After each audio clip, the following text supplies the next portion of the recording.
I have to tell you who are watching online, today is a day of chaos with us here at home because the internet and our phones are completely down. So we've had all kinds of complications, and I'm recording it. Hopefully this is recording right, but I'm recording it and I'll upload it later.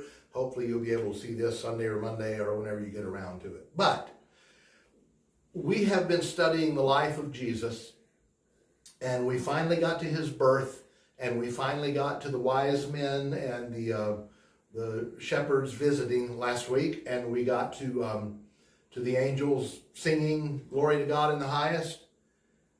And if you remember, the wise men, the magi, those astrologers from the east, were warned in a dream to not go back to Herod. Herod had said, "Oh, you've come to worship the King of the Jews.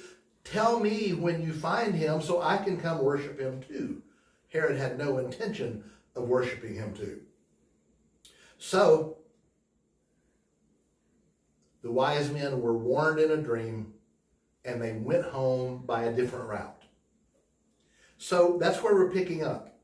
And I have to tell you now that this lesson is going to be split into two parts. The first half is just reading the text, and the second half is commenting on the text. And they're not going to be a whole lot different. The text is almost as long as the comments, but they're intriguing to me and important. So I'm picking up in Matthew chapter 2, verse 13. Now when they had departed, the Magi, when they had departed, behold, an angel of the Lord appeared to Joseph in a dream and said, "Rise up, take the child and his mother, and flee to Egypt, and remain there until I tell you, for Herod is about to search for the child to destroy him." And he rose and took the child and his mother by night and departed to Egypt, and remained there until the death of Herod. This was to fulfill what the Lord had spoken by the prophet, "Out of Egypt have I called my son." Then Herod, when he saw that he had been tricked by the wise men, became furious, and he sent and killed all the male children in Bethlehem and in all that region who were 2 years old or under, according to the time that he had ascertained from the wise men. Then was fulfilled what was spoken by the prophet Jeremiah. A voice was heard in Ramah, weeping and loud lamentations, Rachel weeping for her children. She refused to be comforted because they were no more. But when Herod died, behold, an angel of the Lord appeared in a dream to Joseph in Egypt, saying, "Rise, take the child and his mother, and go to the land of Israel. For those who sought the child's life are dead." And he rose and took the child and his mother and went to the land of Israel. But when he heard that Archelaus was reigning over Judea in place of his father Herod, he was afraid to go there, and being warned in a dream, he withdrew to the district of Galilee. And he went and lived in a city called Nazareth, so that what was spoken by the prophets might be fulfilled, that he would be called a Nazarene. First thing I want to point out is, once again, because it's just happened over and over and over and over in this story so far, dreams, the importance of dreams. Joseph is warned in a dream 3 times in this text. The wise men are warned in dreams once.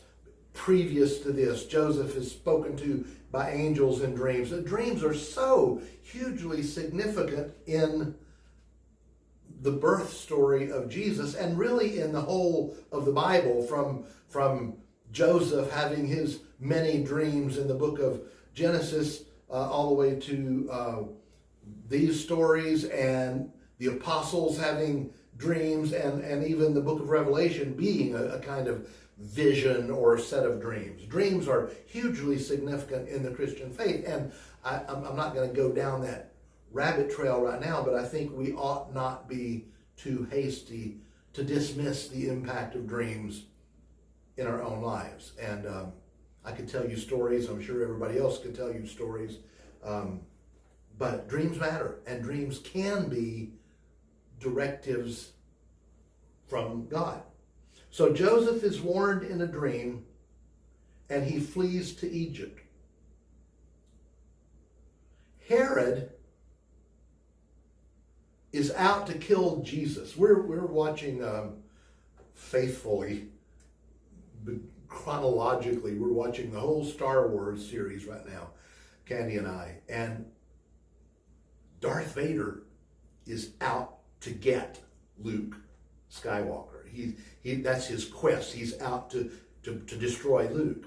Well, Herod is the puppet king, falsely sitting there, ruling Israel, and he hears that the king of the Jews has been born. The wise men say the king of the Jews has been born and we've come to worship him. He says, go find him and tell me, but he's terrified. He is mortified that the real king of the Jews may be emerging. Now, tell you a little bit more. He orders the death of every male child under 2 in the region of Bethlehem. But that's not the first time Herod has done something like this. Before Jesus was born, Herod, in a very narcissistic way, had a golden eagle built in his honor and put on top of the arch leading into the temple. And the faithful Jews were horrified at this, thought it was blasphemous, and tore it down. 2 rabbis and about 40 students tore the thing down. When Herod found out, he had the 40 students and the 2 rabbis, this is according to Josephus, captured and burned to death.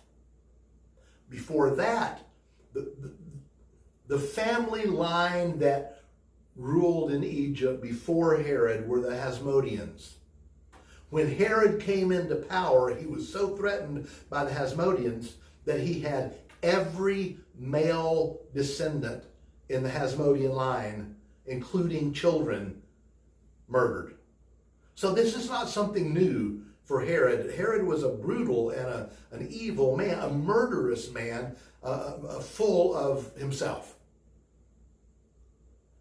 So he orders the death of every male child in the region of Bethlehem under the age of 2, so he could, make sure that he got that king of the Jews out of the way however he could. But Joseph had been warned in a dream, and he took the Virgin Mary and Jesus into Egypt, which leads me to the fun part for me, anyway, of this lesson. Where in Egypt might they have gone? Well, I would argue, and for the rest of the class tonight, the rest of the teaching, this is what we call speculative theology. I don't have anything to back it up. I'm just speculating, but it makes sense to me. I would argue that Joseph took his family to Alexandria, Egypt, on the north coast of Egypt, on the coast. It was the intelligentsia center of the Roman Empire at the time. It's where the movers and the thinkers and the writers and the philosophers were. It was also the center of Judaism in Israel, in Egypt. So, I believe that he probably took Jesus and Mary to Alexandria. But watch this. Who else was in Alexandria? There was a philosopher, brilliant philosopher. His father was, or rather his brother, was the main tax collector in Alexandria, Jewish, but the main tax collector, and was the wealthiest man, not only in Alexandria, but was the wealthiest man in the whole Middle East, the whole Mediterranean area. He was incredibly wealthy. This philosopher's name was Philo. And Philo had been trained in Rome in Greek philosophy. He knew Roman religion. He knew ancient Egyptian religion. He obviously knew Jewish religion. And he starts putting it all together. And we have his writings today. And Philo writes that, wait a minute, what you Greeks are saying and what we Jews are saying is very much the same. You say the Logos is that bridge between God and man. We say the word of the Lord is God revealing himself all throughout the Old Testament. The word of the Lord came to Isaiah. The word of the Lord came to Ezekiel. The word of the Lord is God manifesting himself and revealing himself. Wait, I think we're saying the same thing. And so Philo tried to merge or bring together the philosophical understanding of God and how God relates to us among the Greeks and the Jews. And he insisted that the Logos was the angel of the Lord in the Old Testament. So, Philo was the greatest philosopher in the known world at that time. And Philo was in Alexandria. So here's my question to you. What if Philo was in Alexandria teaching and lecturing on the Logos, which we know he was, at the time that Jesus as a boy was in Alexandria? We know Jesus as a boy was in Egypt. We know Philo at that same time was in Alexandria lecturing on the Logos. The Logos, the Word of God connecting with humanity. I know this is all philosophical and theological, but here's my speculative theology, my speculative history.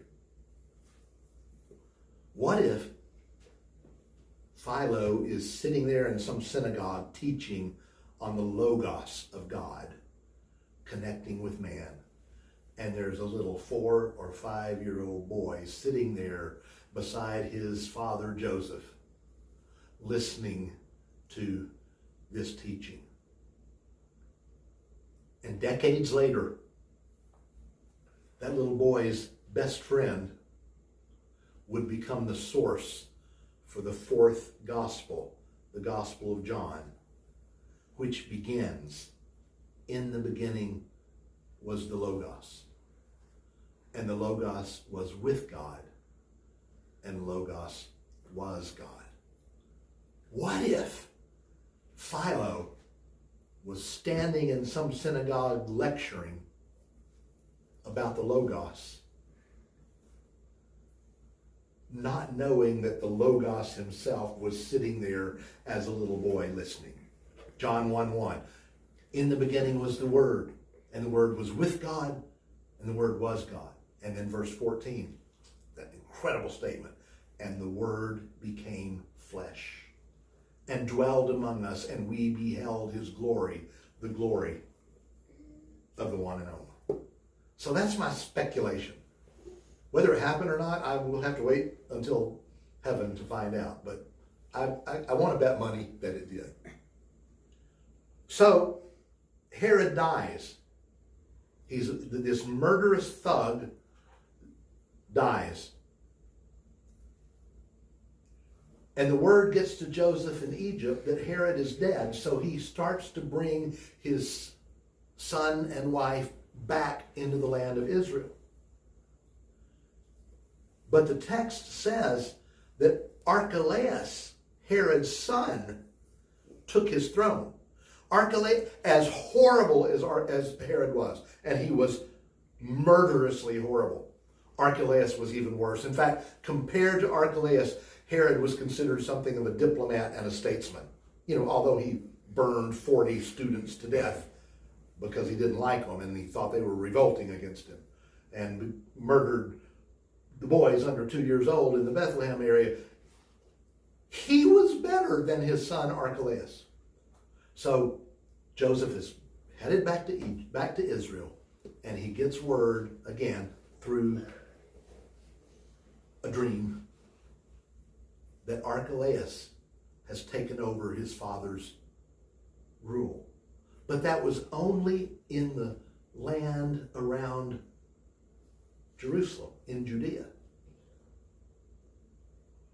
So he goes to the north, up along the Sea of Galilee, to a town called Nazareth.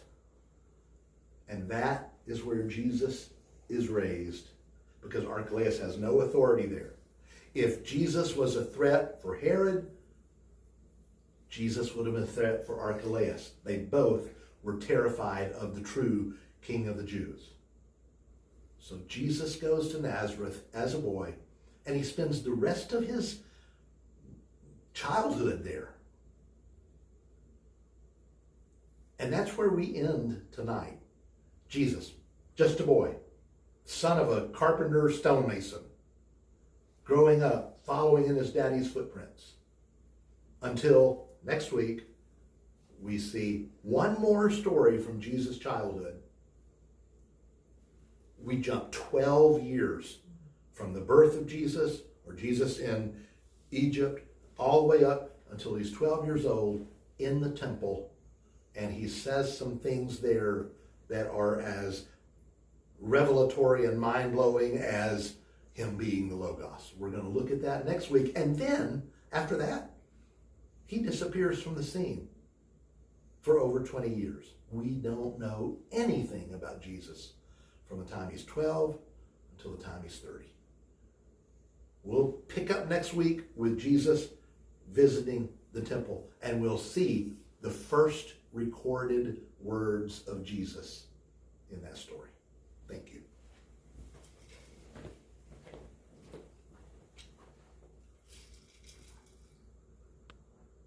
I didn't know y'all were coming. I started a little